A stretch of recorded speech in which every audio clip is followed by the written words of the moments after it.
First and foremost, which is the biggest question that we all have, is what inspired you to teach? I really think that I was born to be a teacher. The longer that I work in education, especially, I have a heart for beginning teachers anyway. So seeing new people come into the profession, I feel like I have a knack for just knowing, like, some people choose to be a teacher, and that is fantastic. But there are some people who are absolutely just born to teach, and it has been part of them for their entire life, and that's just how I am. I have a heart for giving, not like helping others get knowledge, no matter if it's academic or life skills. Like I've taught Sunday school, I've been involved with church and mission work and things like that. I just really I've always been a helper. So I think that's really where it started. But when I knew the kind of teacher I wanted to be like, I was in 8th grade and I had fantastic teachers. I was so lucky all through school, up until I graduated high school. Like, my teachers were wonderful people and wonderful educators, and they really inspired me. But specifically in 8th grade, I had 2 teachers. One of them was my social studies teacher, Coach Charles Wells. He was a Vietnam veteran. He was local football legend and coach, and a wonderful man. And up until 8th grade, I never spoke out in class. I would barely raise my hand, and I was extremely smart. Like, I knew my stuff. I was a great student, but I was incredibly shy and I thought that by asking questions, I was bothering the teacher, and that I did not want to do that. I was such an authority pleaser, and I just wanted to make my teachers happy, and I was afraid that me being confused would not make them happy. So I never talked, and I did my work and kept my head down and was sweet and kind and silent. And then in 8th grade, Coach Wells, first of all, he called me Connecticut on the first day, and to pick on me about my name. And it just kind of all started from there. Like, he is still always on my mind when I teach, because he is the one that got me out of my shell. He found out that I wrote stories and poetry and told me that my words were important and people needed to hear what I had to say, because what I had to say was worthy, and I was a worthy person, and I had something that the world needed to hear and to learn from. And like, I'm getting full body chills thinking about this man right now, because he changed my life. If we could talk about that quickly, since you are a preacher, right? There's a spiritual side to this, right? And I'm writing a book on this very matter, that this is all intentional. This is spiritual warfare. And since I'm just a preacher, I could definitely go there. This is spiritual warfare. I think there is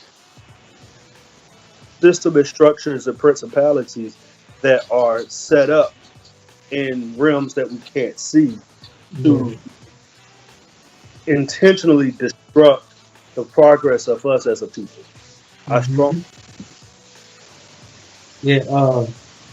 You said it right. You know, Bible says this way: we wrestle not against flesh and blood, but against principalities. You know, stuff we cannot see. You know, and so that claim, you're biblically correct. I mean, that claim is perfect. The way to put it, especially like in the world of education, we wrestle against, you know, the school to prison pipeline. We wrestle against, you know, you saying this kid is ADHD when really the teacher just don't want to deal with the black student. You know, we wrestle against those types of things, and I mean, there's really no. I mean, there's a way to, but there hasn't been no select, you know, cookie cutter way to improve it and to get better at it. So, you're spot on. You're spot on. You wish you had known 10 years ago. So 10 years ago, I would have just been about to enter college, or entering college my freshman year. So 10 years ago, I think I would have loved to know how capable I am. I think I'm my own biggest critic, and I think I've always been very, very hard on myself, and mistakes were big to me. And I made a lot of them, but they were just all big to me. And so I think it kind of caused me to kind of doubt what I was able to do. And I think my college experience would have been even further enhanced. It was great, but I think I would have been able to enhance it if I just fully believed in myself. And coming into the teaching arena, I think I would have advocated more in the early years.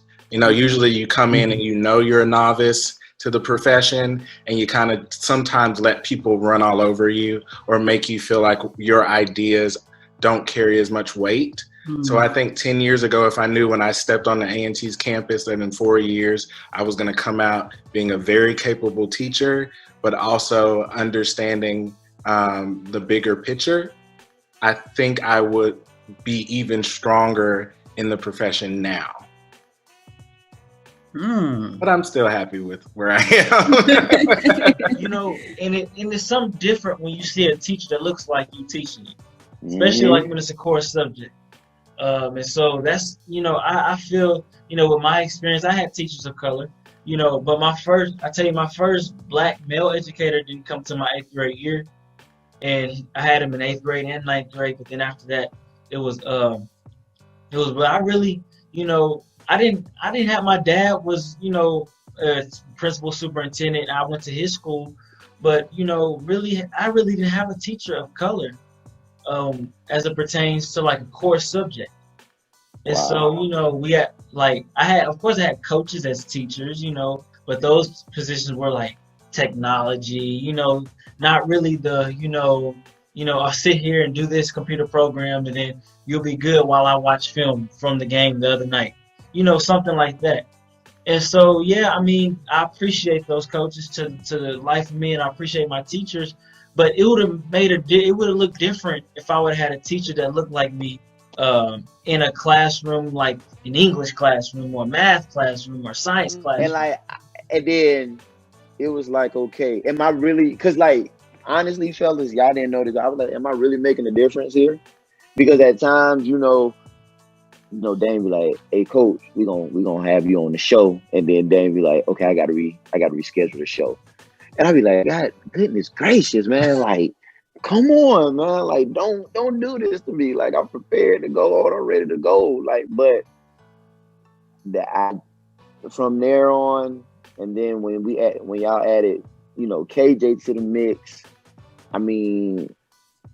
I gotta be honest, man. All the episodes, I can't remember them all, but from the time y'all invited me to give me that opportunity, man, that meant a lot. I'm not gonna cry because I told Andrew this. I'm not gonna cry, but I'm not gonna cry. But that you gave me an opportunity, just like you gave other people opportunities. So each episode is gonna be special, regardless, in its own little way. But I don't know, y'all. You know.